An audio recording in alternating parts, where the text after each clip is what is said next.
بنیادی اصول بتا دیتا ہوں آپ کو، تو ہر جگہ اپلائی ہوتا ہے۔ دیکھیں جو مختلف مکاتب فکر ہیں، یہ یقینی سی بات ہے کہ عقیدے کے اختلاف کی وجہ سے، اور وہ عقائد کا اختلاف دو طرح کا ہے، بعض اصول میں اختلاف ہے، بعض فروع میں اختلاف ہے۔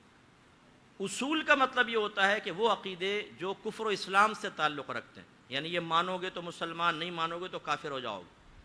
اور فروع اصول ویسے یہ جڑ کو کہتے ہیں، اصل جڑ، اس کی جمع اصول، اور فروع مانے شاخیں۔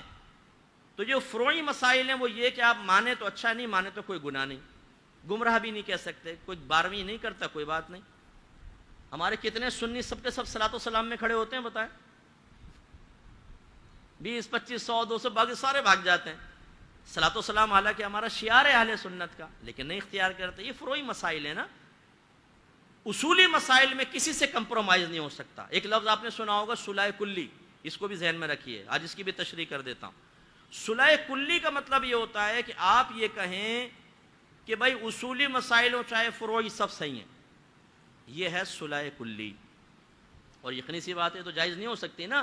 اگر کسی کے اصولی یعنی کہ غلط عقیدہ ہے اس کے عقیدے میں نبی کی گستاخی جائز فرض کر لیں تو آپ کہیں بھئی ہم تو بھائی کیسا بھی اصول و فروع ہم تو صحیح ہے سب، وہ بھی تو کافر ہو جائیں گے۔ اور ایک صلح کلی کا مطلب یہ ہوتا ہے کہ آپ یہ کہتے ہیں اصولی اختلاف اپنی جگہ قائم رہے گا، نو، لیکن وقتی طور پہ فروعی اختلاف کو فراموش کر کے ظاہری طور پر ذرا ہم ایکا کر لیتے ہیں، صلح کر لیتے ہیں۔ اس کی شریعت میں گنجائش ہے اگر ضرورت ہو تو۔ جو میں اکثر آپ کو سمجھاتا ہوں، ہماری پاک آرمی کے اندر کیا ہر مسلک کا آدمی ہے کہ نہیں؟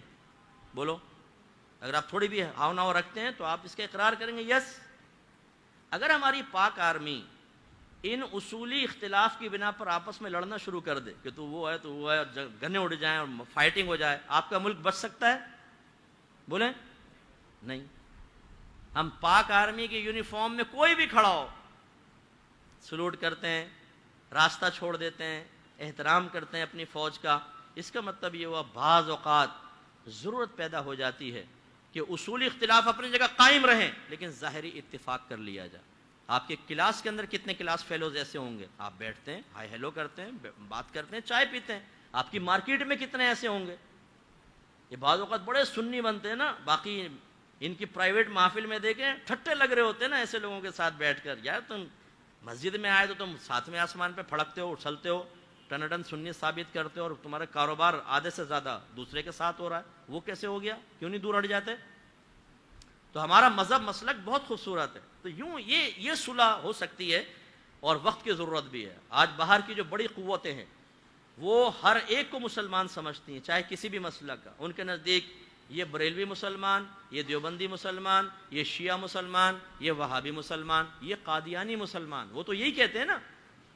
ان کے نزدیک یہ سب مسلمان ہیں، لہذا اب ان کی طاقت توڑنے کا طریقہ کیا ہے؟ انہیں آپس میں لڑواتے رہو تاکہ ان کی طاقت کمزور رہے، ہم حکومت کریں۔ پورے ورلڈ میں تقریباً 51 یا 52 ممالک ہیں، یا بعض وہ کہتے ہیں 57 اسلامی ممالک ہیں، لیکن ہماری ذلت کا عالم آپ دیکھ رہے ہیں۔ جہاں پر ہماری طاقت کو توڑنا ہوتا ہے 2 منٹ میں بمباری ہوتی ہے، سب ختم۔ لبنان دیکھیں، شام دیکھیں، ترکی دیکھیں، مصر دیکھیں، لیبیا دیکھیں، عراق دیکھیں، حال کیا کیا ہے۔ ہم انہی چیزوں کے اندر بعض اوقات ان اجتماعی فائدوں کو نظر انداز کرتے ہیں، لیکن یہ عوام کا کام نہیں، آپ کا کام ہے علماء کے پیچھے چلنا۔ اور یہ میں ایک اپر لیول کی بات کر رہا ہوں کہ ہمیں اپر لیول پر جو بڑے لوگ کام کر رہے ہوتے ہیں، اگر وہ اجتماعیت کے پیش نظر بعض اوقات اتفاق کرتے ہیں تو ایسا دیکھیں نا، مفتی منیب الرحمان صاحب نے روت ہلال کمیٹی میں تھے تو ہر مکتب فکر کا آدمی تھا وہاں پر، تو وقتی طور پہ عارضی طور پہ بیٹھنا پڑا نا سب کو ساتھ میں۔ اور جب تک مفتی صاحب رہے معاملہ بہت اچھا رہا، اسٹرکٹلی وہ فیصلہ کرتے تھے۔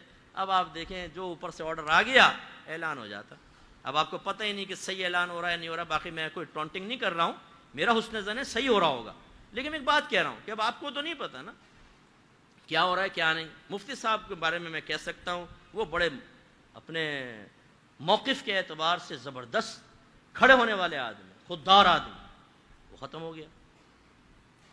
اسی طریقے سے یہ مدارس کے اوپر جب ترمیم کرنے کی کوشش کی گئی کہ مدارس کے سلیبس بدلیں گے، سلیبس ہمارا ہوگا اور ٹیچر رکھے جائیں گے، ہمارے گورنمنٹ کے ٹیچر آئیں گے، تو پھر تمام بورڈ یکجا ہو گئے اور مفتی منیب الرحمان صاحب نے کلام کیا تھا آپ کے وزیر تعلیم کے ساتھ، تو اگر یہ متحد نہ ہوتے، لڑتے آپس میں، تو کیا ہوتا؟